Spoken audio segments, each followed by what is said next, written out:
Haleluya, haleluya. Shalom. Silakan duduk kembali kalau mau. Nothing takes God by surprise. Tidak ada yang mengejutkan Tuhan. Survei membuktikan bahwa orang yang duduk sebelah kiri selalu stres. Orang yang duduk sebelah kiri banyak masalah, banyak pergumulan, banyak yang istilah kita banyak goncangan. Sekarang ini tolong lihat orang yang duduk sebelah kiri. Dan tolong kasih tahu mereka, lihat sebelah kiri, mana kau dengan ini kirinya, ini lihat sebelah kiri, dan tolong kasih tahu mereka, nothing,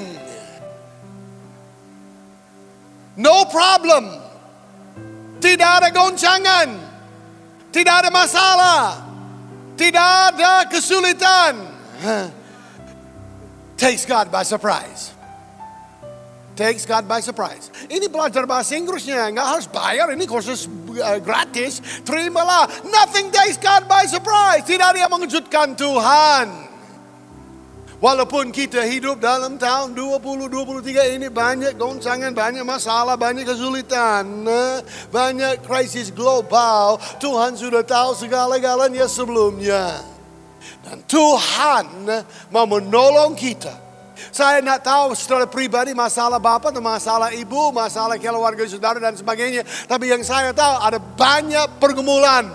Tapi yang juga saya dapat pesan dari Tuhan untuk kasih tahu jemaat GPI Senayan City sepanjang hari ini. Nothing takes God by surprise. Tidak ada yang mengejutkan Tuhan. Dia sudah tahu segala-galanya. Dan Tuhan, dengar baik-baik. Dan Tuhan mau mengurapi kita, mau memampukan kita untuk bangkit dan menjadi pemenang. Siapa yang mau jadi pemenang? Haleluya, haleluya. Di tengah-tengah goncangan, di tengah-tengah masalah, di tengah-tengah permulaan, Tuhan kasih sukacita yang luar biasa. Oh, itu Tuhan mau buat kita semua. Kami tahu bahwa tahun 2023 ini adalah tahun bangkit dan menjadi pemenang. Kami tahu juga bahwa tahun 2023 ini adalah bagian dari era Pentakosta yang ketiga. Kami juga tahu bahwa tahun 2023 ini adalah saat ketika banyak goncangan terjadi, banyak badai terjadi di dalam dunia ini. Ada krisis global yang luar biasa. Tetapi saudara, tahun 23 dan tahun-tahun berikutnya, jangan salah mengerti, karena tidak ada yang mengejutkan Tuhan. Tuhan mau kita bangkit dan menjadi pemenang. Haleluya. Ini yang Tuhan mau daripada kita. Nggak ada yang mengejutkan Tuhan. Malam sebelum Tuhan Yesus disalibkan, dia bisa berkumpul bersama dengan murid-muridnya. Dan dia sudah memberikan wanti-wanti kepada mereka di dalam Injil Yohanes pasal 16 ayat 33. Dan Tuhan Yesus berkata kepada mereka, semuanya ini kukatakan kepadamu supaya kamu beroleh damai sejahtera di dalam aku. Dalam dunia kamu menderita penganiayaan. Tetapi kuatkanlah hatimu, aku telah mengalahkan dunia. Kata penganiayaan, maaf ya, susah untuk orang asing mengucap. Saya orang asing. Penganiayaan banyak indai, walalalala, ini lebih gampang berbahasa lidah dari ucap penganiayaan. Saya masih ingat ketika saya belajar ayat ini, saya tahu ada pesan dari Tuhan yang luar biasa. Saya masih ingat saya bersama dengan ipar saya, orang Jawa. Saya bersama dengan dia, dan duduk sama dengan dia. Dan sebanyak 500 kali saya berusaha mengucap penganiayaan. Buat dia, memang dia merasa penganiayaan dengar saya coba mengucapnya 500 kali. Penganiayaan itu berarti penderitaan, berarti pergumulan, berarti masalah, berarti penyakit, berarti macam-macam kesulitan. Tapi Yesus berkata, kita akan menderita penganiayaan, tapi solusinya, kuncinya dapat kemenangan di dalamnya. Kita menguatkan diri kita di dalam Tuhan, karena Tuhan telah mengalahkan dunia ini, telah mengalahkan iblis dan semua penganiayaan itu. Haleluya. Waduh, ini catatan saya jatuh. Wah, itu pentingnya saudara. Dalam dunia ada banyak masalah. Dalam dunia ini sebenarnya Rasul Paulus berkata kepada Timotius dalam 2 Timotius 3 ayat 1 bahwa hari-hari terakhir akan tampil masa yang sukar. Masa yang sukar sebenarnya bisa disebut masa kita, masa Pentakosta ketiga ini juga ada masa yang sukar. Dalam Injil Matius pasal 24, dalam Markus pasal 13 dan Lukas pasal 21, Tuhan Yesus menggambarkan buat kita masa yang sukar itu. Bangsa melawan bangsa, kerajaan melawan kerajaan, kasih menjadi dingin, ada banyak goncangan, banyak badai di mana-mana, juga ada earthquake, ada banyak hal yang terjadi. Dan juga kalau kita melihat Rasul Paulus berkata kepada Timotius, orang akan menjadi pemberontak terhadap orang tua, banyak orang tidak tahu berterima kasih, banyak yang dia jelaskan. Rasul Petrus juga memberikan pengertian tentang akhir zaman dalam 2 Petrus pasal 3 ayat 3 dan ayat 4. Rasul Petrus berkata, yang terutama harus kamu ketahui ialah bahwa pada hari-hari zaman akhir akan tampil pengejek dengan ejek-ejekan mereka, yaitu orang-orang yang hidup menurut hawa nafsunya. Kata mereka, di manakah janji tentang kedatangannya itu? Maaf, ini saatnya kita hidup. Ini adalah saatnya sekarang. Banyak goncangan di mana-mana. Ada banyak orang yang pemberontak, banyak orang yang penipu, bangsa melawan bangsa, suku melawan suku, kerajaan melawan kerajaan. Kasih sudah menjadi dingin di banyak tempat. Banyak orang berkata, kapan Yesus akan kembali? Sepertinya mereka nak percaya Tuhan Yesus akan datang kembali. Ini zaman di mana kita berhidup. Tentunya ada banyak orang yang kena penyakit, banyak orang yang kena masalah, banyak orang perusahaan mereka mau kolaps, banyak masalah keuangan, bensin naik, beras naik, listrik naik, cuma gaji tidak naik. Oh maaf, itu banyak masalah. Di tengah-tengah semua ini ada pesan dari sorga yang malam ini saya bawa buat Bapak dan Ibu. Tuhan panggil kita bangkit dan menjadi pemenang. Nothing takes God by surprise. Tuhan sudah tahu segala-galanya. Percaya tidak, 2,5 minggu lalu saya di ruangan ICU di rumah sakit di Kelapa Gading. Hari ini, udah sebulan saya tidak berkhotbah. Hari ini 3 kali saya berkhotbah. Tapi sudah sebulan saya tidak berkhotbah. Disuruh dokter, disuruh banyak orang istirahat. Saya sudah istirahat 2,5-3 minggu. Maka saya harus catch up lah. Sudah 3 minggu saya tidak berkhotbah. Jadi malam ini saya berkhotbah. Kalau sedikit panjang, maklumlah. Tidak, saya nggak pernah khotbah panjang. Karena besoknya mau berangkat ke Kupang terus ke Soe. Jadi saya nggak bisa lama-lama. Karena besok jangan sampai Garuda nggak delay, Garuda on time. Dan jangan sampai saya yang delay. Ya. Ini Tuhan mau kita menjadi pemenang.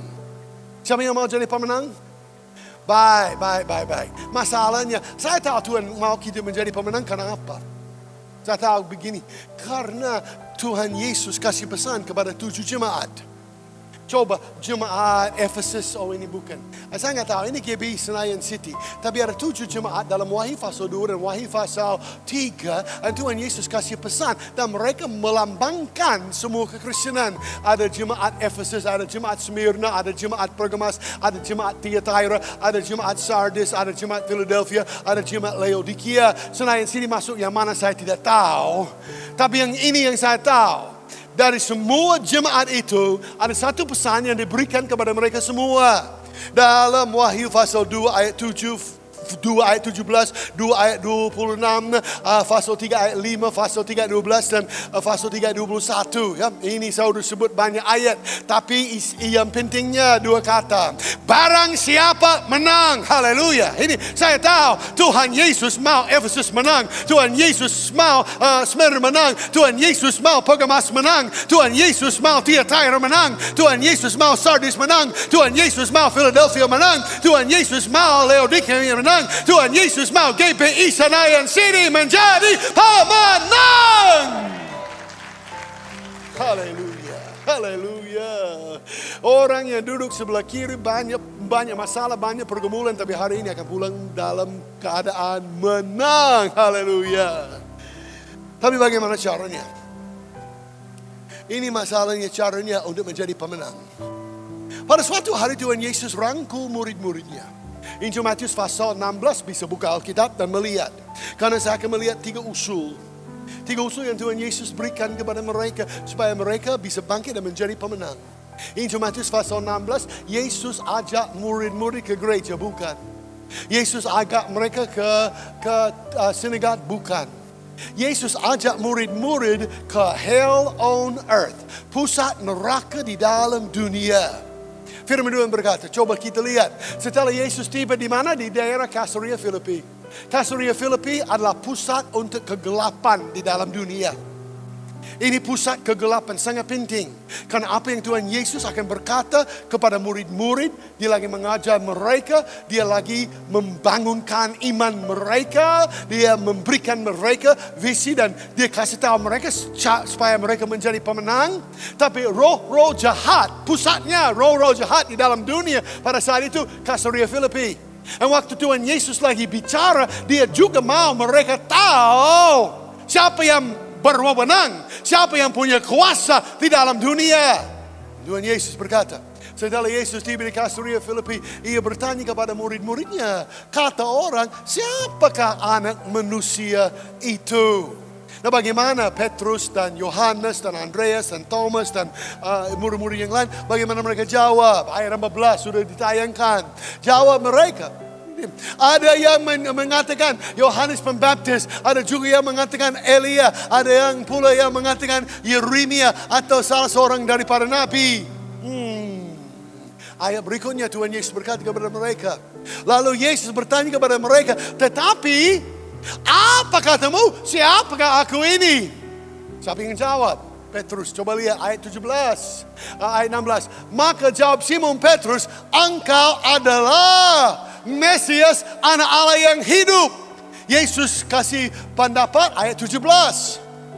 Lalu Yesus kepadanya, berbahagialah engkau Simon bin Yunus, sebab bukan manusia yang menyatakan itu kepadamu, melainkan Bapa-Ku yang di sorga. Haleluya, haleluya. Ini saya mulai dengan pengertian buat kita. Step yang pertama, usul yang pertama, perintah yang pertama, nggak tahu unsur yang pertama itu apa, tapi pokoknya yang pertama dalam khotbah saya malam ini berpusat kepada Yesus. Jangan berpusat kepada nabi-nabi. Karena nabi-nabi Yeremia, nabi-nabi Elia, nabi-nabi yang lain, orang yang gagal, orang yang tenggelam, orang yang kolaps, orang yang tidak sukses, orang yang tidak berhasil, orang yang tidak berbuah, selalu melihat manusia. Elia manusia, Yeremia manusia, nabi-nabi yang lain manusia, gembala manusia, penginjil manusia. Fokusnya kita harus ada pada anak Allah yang hidup. Ini Ibrani pasal 12 ayat 2. Penulis Ibrani ajar kita supaya mata kita tertuju kepada Yesus Kristus. Ini sangat penting buat Bapak Ibu dan saya malam ini, bahwa kita berpusat kepada Tuhan Yesus. Kita tidak melihat manusia manapun. Kita nggak lihat wadah yang lain. Kita nggak lihat pemerintah. Kita nggak lihat wadah yayasan. Kita nggak melihat wadah gereja. Kita nggak melihat perusahaan. Kita nggak melihat manusia. Mata kita sekali lagi, mata kita tertuju hanya kepada Yesus Kristus. Ini bukan sesuatu yang saya baca dalam Alkitab. Memang saya baca dalam Alkitab. Tapi ini sesuatu yang saya mengalami di dalam hidup saya. Dalam hidup saya mengalaminya. Saya tahu harus melihat Yesus. Bulan Juli saya pasang ring. Saya lagi lihat istri saya, dia pasti bisa ingat. Ya saya bulan Juli saya ternyata terbang kemana? Ke Jayapura. Ada gangguan di pesawat. Tapi sudah oke, saya berangkat ke Kalimantan, ke dalam pendalaman di Kalimantan, meresmikan 2 gereja. Sampai satu tempat di Kalimantan. Dari Pontianak 5 jam kami sampai tempat. Camat seorang ibu datang, dia minta maaf semua masyarakat karena camat pun belum pernah ke desa di mana kami bangun gereja. Tapi saya ke sana, nak tahu saya ada blockage. Saya ada blockage 100%. Saya melayani di Kelapa Gading hari Minggu 3 kali. Minggu sore banyak orang dilawat. Saya doakan banyak orang di Tampak Siring. Senin berangkat, Selasa pasang ring. Cuma dokter jantung di Singapura bilang sama saya, paling lama 2 jam. Ternyata dokternya kurang pintar hitung jamnya, bukan 5 jam. Bukan kurang pintar, memang sangat pintar. Masalahnya tempat blockage-nya di tempat yang sangat kritis dan harus ada alat khusus. Saya masih sadar, saya bisa dengar dokter jantung perempuan. Saya dengar dia agak marah sama staffnya. Ada beberapa staffnya. Dia bilang, you mean? Dia omong bahasa Inggrisnya. You mean we don't have it in the hospital? Mount Elizabeth Hospital? Dia suruh mereka searching Singapore buat alat itu. Dia harus bel semua rumah sakit. Sama sekali nggak ada. Yang paling kritis, saya dengar dokter berkata, istri saya di luar. Dokter bilang, kalau kami tidak dapat cross T itu hari ini juga harus kami ada bypass. Sangat kritis. Saya berbaring di situ dan saya berdoa, oh Tuhan, berikan hikmat kepada dokter untuk tahu apa yang harus dilakukan, dan Tuhan sediakan yang dibutuhkan.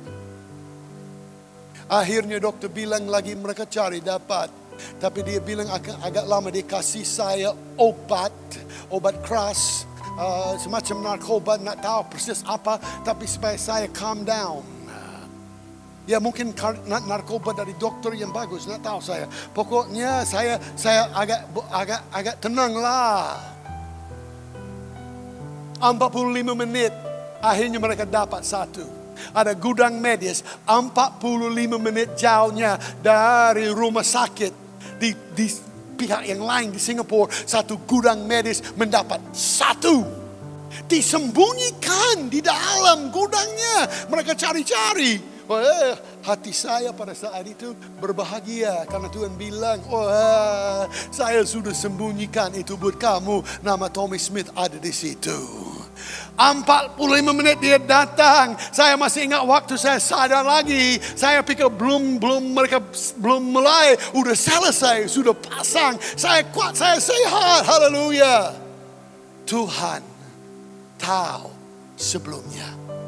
Saya kejut, istri saya kejut, yang lain kejut. Tuhan tidak kejut. Karena nothing surprises God. Apa saja yang kita hadapi, nothing surprises God. Pentingnya daripada kita lihat masalah, kita lihat Tuhan. Mungkin ada malam ini yang hadir yang seperti saya kritis. Mungkin ada masalah penyakit.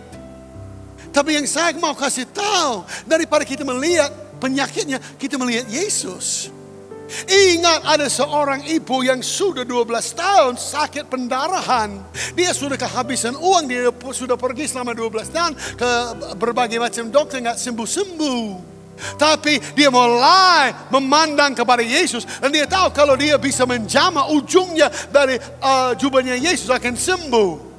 Karena begitu banyak orang, tiba-tiba Yesus merasa mujizat kesembuhan keluar dari dia. Murid-murid kaget. Tapi ibu itu tahu Tuhan sembuhkan dia.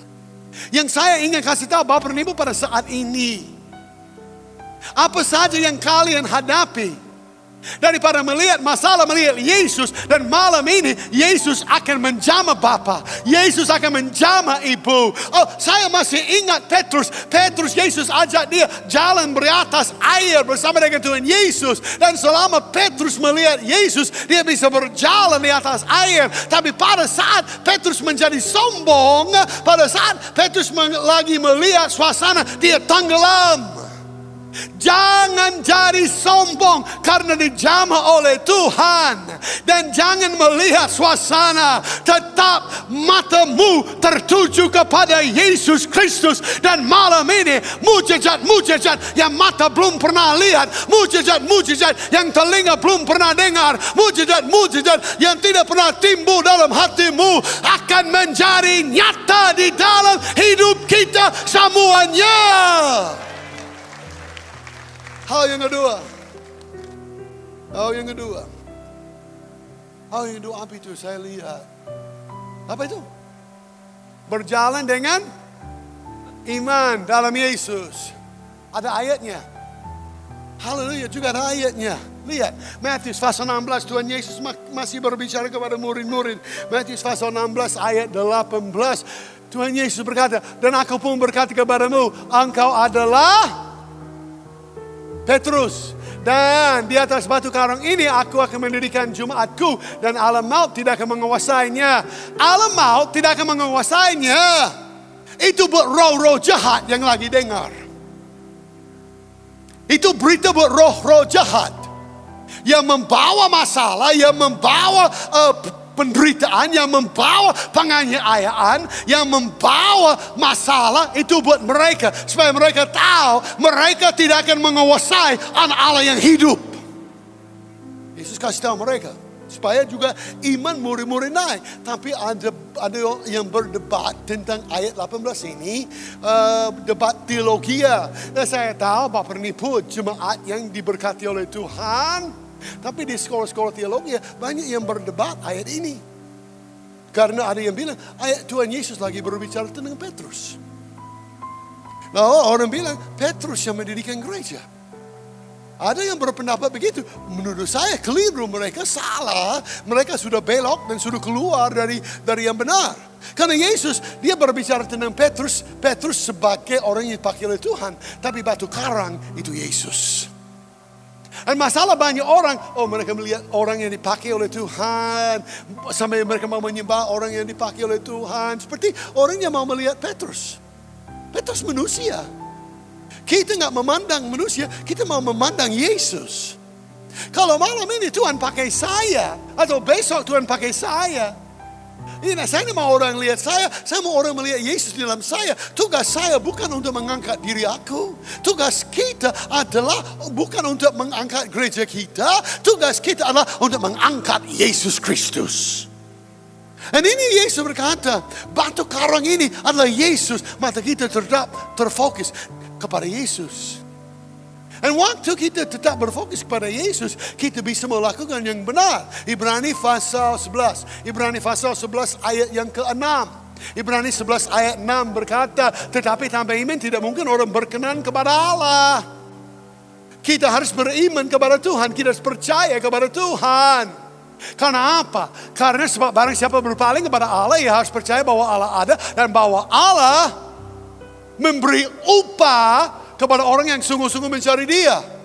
Kalau kita beriman kepada Tuhan, kita akan mencari Tuhan, nggak mencari gereja, nggak mencari manusia, nggak mencari pendeta, nggak mencari penginjil, nggak mencari WL. Kita mencari Yesus. Karena kuncinya Yesus, fokusnya kita harus tetap kepada Yesus Kristus. Itu berarti kita mulai hidup oleh iman. 4 kali firman Tuhan berkata. Dalam Habakuk, dalam Roma, dalam Galatia, dan juga dalam Ibrani. Firman Tuhan berkata, orang benar hidup oleh iman. Beberapa kali Tuhan Yesus lagi berbicara kepada murid-muridnya. Dan dia sering berkata kepada mereka, hei kamu yang kurang percaya. Beberapa kali Tuhan Yesus lagi berbicara kepada murid-murid. Hei kamu yang kurang percaya, jangan bimbang. Hei kamu yang kurang percaya, jangan takut. Wah, ini murid-murid Tuhan. Mereka harus belajar percaya, apalagi kita. Ini murid-murid yang pertama, pendeta-pendeta yang pertama yang Yesus bilang, hei kamu yang kurang percaya. Dia lagi omong sama Yohanes, dia lagi omong sama Andreas, dia lagi omong sama Petrus, dia lagi omong sama Thomas, murid-murid lain. Hei kamu yang kurang percaya. Supaya iman mereka naik. Tuhan mau supaya iman kita naik. Supaya kita berjalan dalam iman. Berjalan dalam iman dengan Yesus, dalam Yesus. Itu berarti bahwa kita berjalan dalam keberanian. Kita berani ikut. Dan ini sesuatu yang luar biasa kalau kita berani. Lewi dan imam yang harus menyeberang sungai Yordan, mereka membawa tabut perjanjian, harus mereka melangkah. Sungai Yordan masih banjir. Saya tahu banyak tentang banjir karena saya tinggal di Kelapa Gading. Tapi Kelapa Gading setelah saya pindah ke sana bebas banjir. Ya ini. Tapi Sungai Yordan lagi banjir. Mereka harus menyeberang. Step yang pertama masih banjir, tapi mereka berani karena mereka taat. Ini yang Tuhan mau berbicara kepada kita. Tuhan mau kasih mujizat. Tuhan mau kasih kita bangkit dan menjadi pemenang. Tuhan sudah tahu masalah, nggak ada yang mengejutkan Tuhan. Tuhan sudah tahu segala-galanya. No surprises for God. Tuhan cuma tunggu. Kita berani tidak? Berani berjalan dengan iman tidak? Apakah Bapak Ibu berani untuk melangkah? Tuhan Yesus pada saat murid berkumpul bersama dengan Tuhan Yesus sama Ibu Yesus pergi ke perkawinan di Kana, Yohanes pasal 2. Ini mujizat yang pertama yang Tuhan Yesus lakukan. Kehabisan anggur pada saat itu. Maminya dari Tuhan Yesus lihat Yesus seperti, you want me to do something? Karena Yesus belum menyatakan kemuliaan. Ini mujizat yang pertama. Tapi banyak ibu-ibu di sini, ya anak-anak bisa tahu maminya, kalau maminya mau sesuatu, kita mau menyenangkan mami kan? Gak ada yang amen, kasihan sama mami-mami di sini. Nah, Tuhan Yesus bilang, Tuhan Yesus panggil 6 pelayan. Ada 6 tempayan air yang biasanya dipakai buat membasuh kaki sesuai dengan adat orang Yahudi di sana. Kehabisan air dalam satu pesta itu yang membuat lelaki malu. Tapi Tuhan Yesus perintahkan mereka ambil tempayan air itu besar, diisi dengan air yang dipakai buat pembasuhan kaki. Tiba-tiba tanpa simsalabim, tanpa abracadabra, cuma karena Yesus perintahkan air biasa menjadi anggur yang manis. Tapi yang luar biasa dalam kisah ini, hambanya yang mengangkat dan yang membawa tempayan air itu karena mereka percaya dan mereka berani bertindak, berani taat. Apakah kita berani taat kalau Tuhan perintahkan kita? Tahun 83, tahun ini luar biasa buat saya. Bulan ini, masih bulan November. Bulan November saya bersama dengan istri saya merayakan HUT kami yang ke-38. Betul. Ya, itu 38 ya. Ini. Asalnya dia tepuk tangan yang penting. Nah, ini tapi tahun ini bulan April kemarin saya merayakan pelayanan di Indonesia 40 tahun. Dan bulan depan, bulan Desember tanggal 13 tahun 1973, saya umur 16. Saya naik mimbar pertama kali. Bulan depan berarti 50 tahun. Oh, khotbahnya saya saat itu, saya masih ingat khotbahnya. Saya masih ingat nasnya semua saya hafal. The elder unto the well-beloved Jesus whom I love in the truth. I wish above all things thou mayest prosper and be in health even as thy soul prospereth. Itu dari 3 Yohanes. Wah, khotbahnya luar biasa selama 7 menit. Dan catatan saya pakai 2 kali dibikin 7 menit. Oh, Tuhanlah sangat luar biasa. Tapi bulan April tahun 83 saya datang ke Indonesia. Berani. Tuhan perintahkan saya berangkat. Ini yang saya mau kasih tahu anak-anak muda. Tuhan lagi berbicara kepada kalian. Anak-anak muda, Tuhan lagi berbicara kepada kalian untuk menjadi saksi di Jerusalem, Judea, Samaria dan sampai kepada ujung bumi. Untuk memberitakan Injil kepada segala makhluk. Tuhan perintahkan saya ke Indonesia. Maaf, jangan. Saya berharap kalian tidak tersinggung dengan saya. Saya minta maaf. Tapi saat itu saya tidak tahu Indonesia adalah satu bangsa. Apalagi saya tidak tahu Indonesia ada di mana. Harus naik pesawat 1 hari lebih dari kampung saya sampai Indonesia. Waduh. Tapi Tuhan punya rencana. Saya taat. Saya bukan orang yang kaya. Saya datang ke Indonesia, memang saya kaya. Saya datang ke Indonesia dengan $2,000. $2,000. Saya anak muda, saya pikir $2,000 saya jadi kaya. Tapi saat itu rupiah sama dolar, exchange rate-nya $1 $1,000. Sedikit. Saya datang, saya berdoa sama Tuhan. Tuhan, saya taat. Saya berani melangkah. Tagihan yang lain akan menyusul, itu urusan Tuhan.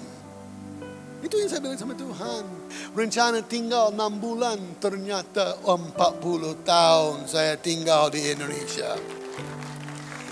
Kenapa saya bercerita ini? Karena saya mau kasih tahu kalian, harus dengan iman berani melangkah. Kalau Tuhan perintahkan pergi. Saya suka gayanya pemimpin Musa. Musa lihat awan dan tiang.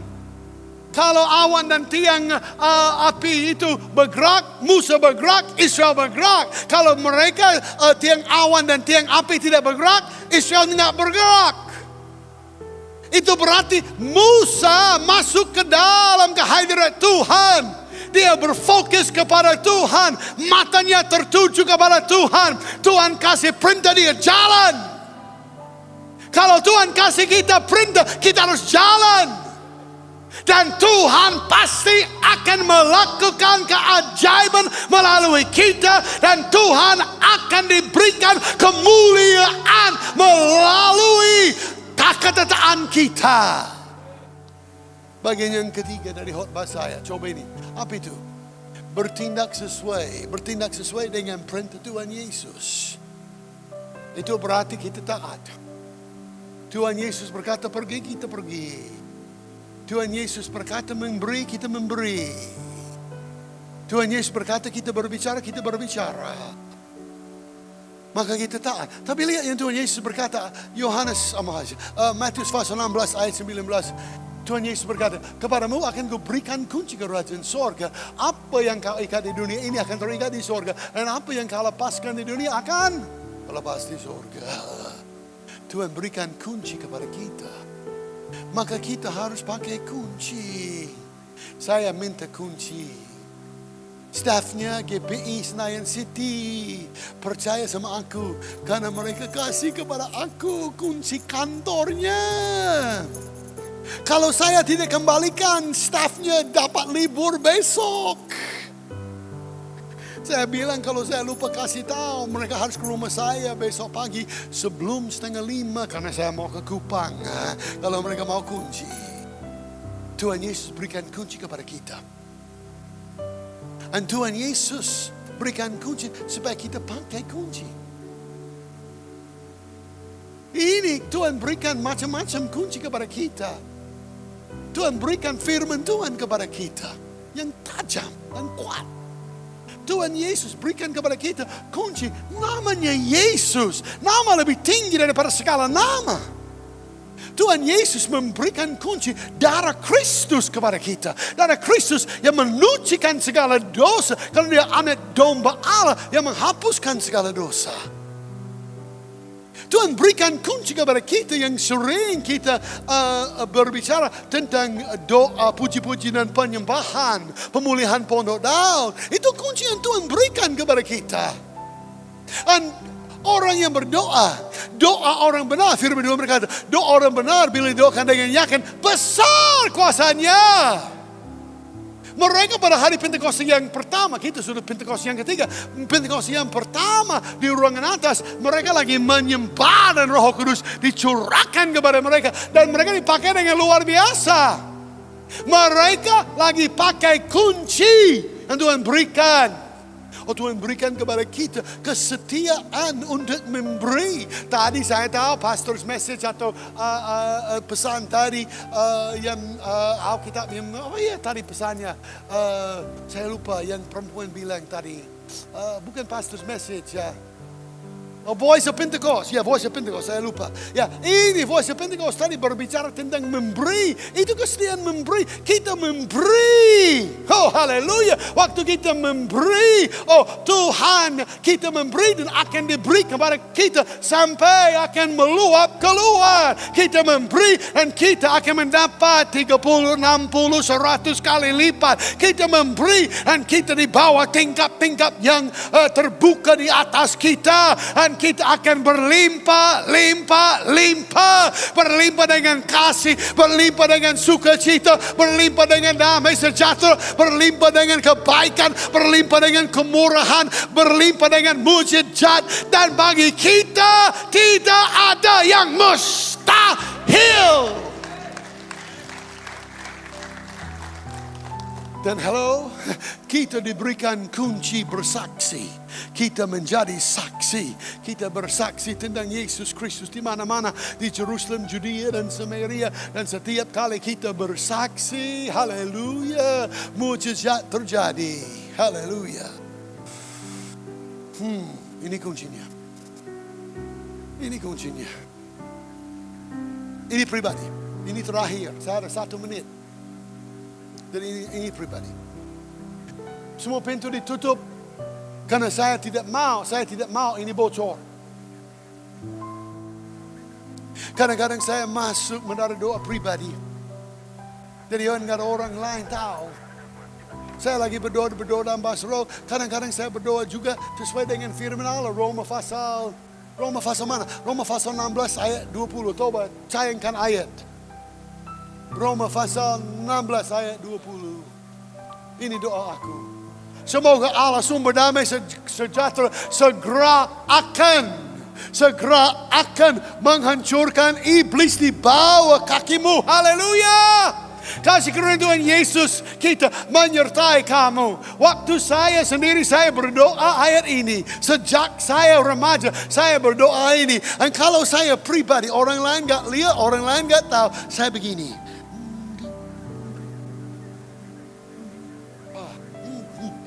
Saya senang begini. Bisa begini. Bisa. Mana WL? Ayo WL, sini. Kamu sini. Menari sama saya. Sini. Ini. Kita ke sana. Anggap begini.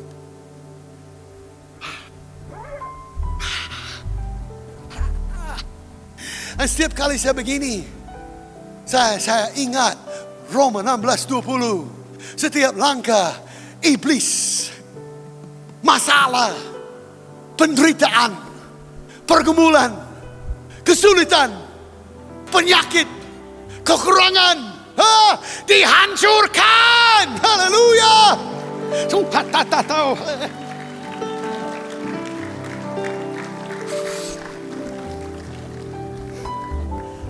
Lama-lama kamu dapat. Tatapakasai. Haleluya. Saya mau kasih tahu. Kita menggunakan kunci yang Tuhan berikan kepada kita. Kalau kita menggunakan kunci yang Tuhan berikan, apa yang kita kunci akan terkunci di sorga. Apa yang kita buka akan terbuka di sorga. Dan apa yang Tuhan berikan kepada kita, tidak ada kuasa yang dapat menutupnya, menyelesaikan atau menghapuskannya. Malam ini saya mau berdoa selesai. Mana staf gereja? Lagi cari ayat. Ini kunci di depan semua. Haleluya. Shanda Baba Bakashiter Baba Bakashai. Terima kasih Tuhan buat firman. Malam ini Tuhan kami akan percaya. Bagi Engkau tidak ada yang mustahil. Bagi Engkau tidak ada yang tak mungkin. Malam ini Tuhan memberikan mujizat. Mujizat yang dahsyat. Mujizat yang luar biasa. Mujizat yang mata tidak pernah lihat dan telinga tidak pernah dengar. Oh Tuhan, penderitaan, penganiayaan, kesusahan akan Engkau selesaikan. Dan kami yang datang sakit akan pulang sembuh dan sehat. Dan kami yang datang jauh dari Engkau akan pulang dekat sama Engkau. Dan kami yang datang di dalam pergumulan akan pulang dengan terobosan. Karena kami percaya akan Engkau. Angkat tanganmu di seluruh gedung ibadah kalau ingin mendapat dari Tuhan.